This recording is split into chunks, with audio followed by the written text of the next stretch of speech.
What's up, YouTube? It's your boy, Son Malcolm. So, today we reacted to What If We Nuke the City? I always want to know what would happen if a city got nuked. Because I be thinking about that, when I be sitting down, chilling, I be thinking, like, what if they just dropped the bomb where I lived at? Like, depending on how far it's away, you know what I'm saying? Will it get me? Can I run?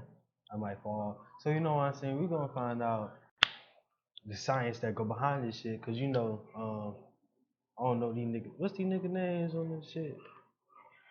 Uh, I don't know how to say your name, dude. Kakazit. I ain't gonna even try that. No story short, these are smart, nerdy YouTuber guys. So we're gonna see what's going on. Playing around with nuclear weapons in videos is fun. There's a visceral joy in blowing things up and a horrifying fascination with things like fireballs, shockwaves, and radiation. And while it does Oh, stop, cause that's the only time. You're right. It is fun to blow stuff in videos, cause in real life it's a very destructive force and you can die. Just wanna let y'all know that. help put our destructive power in perspective, it's not the best way of understanding the real impact of a nuclear explosion. This isn't about silly stacks of TNT or about how bright an explosion is. Nuclear weapons are about you. So we've partnered with the Red Cross and Red Crescent movement to explore what would really happen if a nuclear weapon were detonated in a major city today. Not nuclear war, just one explosion.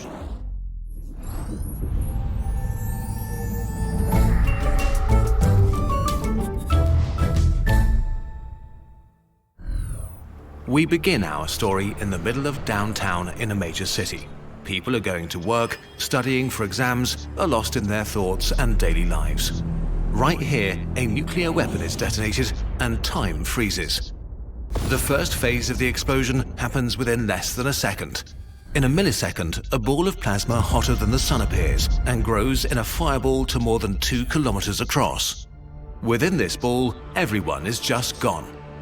So pretty much what they're saying is if they drop the bomb in that whatever 2 meter radius, I forgot what the hell they just said that quick, you instantly dead. So that's good to know. Think of water dripped onto a very hot pan. A sizzle, and then there's nothing. Most buildings, cars, trees, tacky sculptures, and people, all evaporated. First, the flash, an intense tsunami of light, washes over the city in an instant.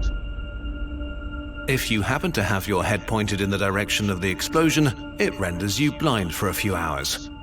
The heat of this light produces a thermal pulse, so energetic and hot that it just burns everything as far as 13 kilometers from the detonation site. What this means is that everything in an area of 500 square kilometers that is able to burn starts burning. Plastic, wood, fabric, hair, and skin. If you happen to be in reach of the thermal pulse, one moment you're on your way to work, the next moment you're on fire. Now the second phase begins. It happens in a few seconds. Most people will now first notice that something is wrong, but it's already too late for hundreds of thousands. The flash is followed by the shockwave. The heat and radiation of the fireball create a bubble of superheated and supercompressed air around it that's now expanding explosively. Faster than the speed of sound, creating winds stronger than hurricanes and tornadoes. Human infrastructure is no match for its power. Most major buildings within a kilometer of the fireball are just ground up down to their base. Only steel-reinforced concrete is able to partially resist the pressure.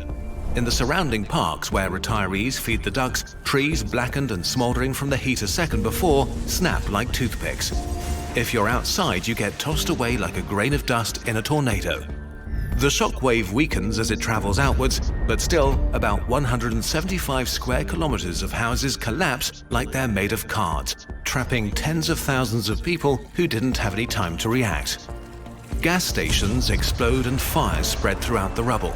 A mushroom cloud made from the remains of the fireball, dust and ash rises kilometers into the sky in the next few minutes and casts a dark shadow over the ruined city. This violently pulls in fresh air surrounding the city, destroying more buildings. I watched a nuke video before, you know what I'm saying, about these nukes in person.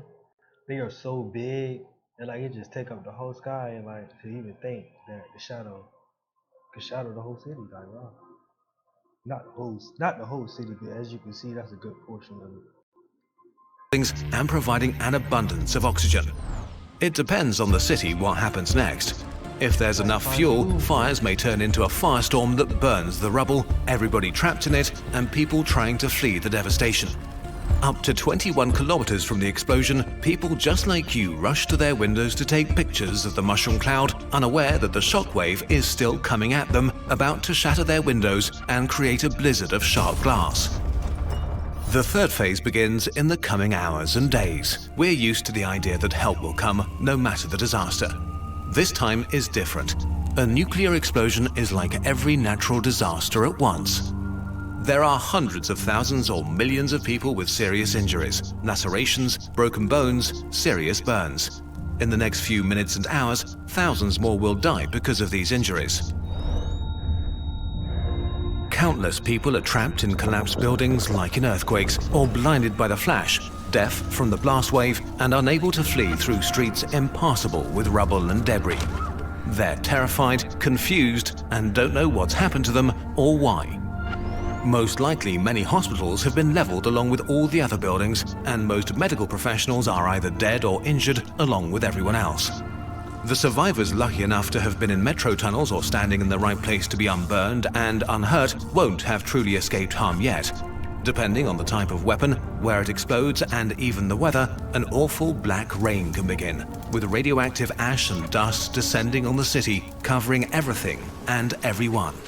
The invisible, malicious, silent horror of radiation takes its turn. Every breath carries poison to the lungs of the survivors. Over the coming days, the people who receive the highest doses of radiation exposure will die. There will be no help, not for hours or maybe even days. Civilization doesn't operate when there is a total breakdown of infrastructure. Roads are blocked, train tracks warped, runways cluttered with rubble. No water, no electricity, no communication, no stores to replenish supplies from. Help from surrounding cities will have a hard time entering the disaster zone, and even if they can, the radioactive contamination will make it risky to get too close. After a nuclear attack, you're on your own. So, bit by bit, people emerge from the rubble, on foot, contaminated with radioactive fallout, carrying what little they may have left. They are slow, in pain, traumatized, and they all need food, water, and medical treatment fast. And the damage done by a nuclear weapon doesn't end when the fires burn out and the smoke clears. The hospitals in the neighboring cities are under-equipped for a disaster of this scale and overwhelmed with tens or hundreds of thousands of patients with serious injuries. In the weeks, months, and years to come, many of those who survived will succumb to cancers like leukemia. The reason no government wants you to think about all this is because there is no serious humanitarian response possible to a nuclear explosion. There's no way to really help the immediate victims of a nuclear attack. This is not a hurricane, wildfire, or earthquake, or nuclear accident. It is all of these things at once, but worse.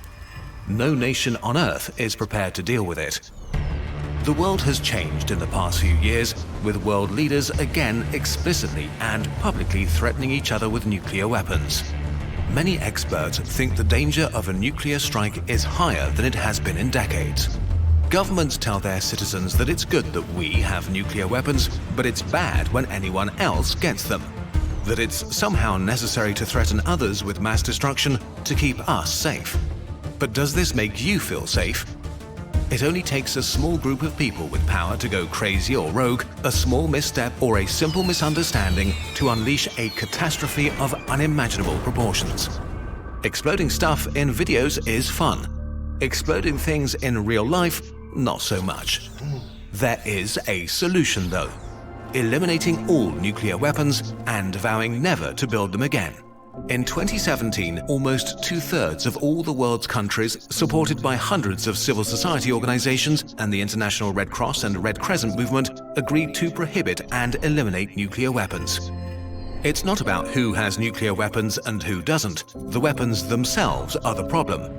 They are deeply immoral and an existential threat to all of us. No matter what country you come from, No matter what political side you find yourself on, we need to demand that they disappear forever. This will not happen without pressure. If you want to be part of this pressure, there are things you personally can do too. Visit notonukes.org to learn more about nuclear weapons and what you can do about them. Yeah, that sounds like the end of the video. So yeah, if you like the video, subscribe to the channel. You already know. If you don't like the video, still subscribe to the channel. All publicity is good publicity. All right, catch y'all.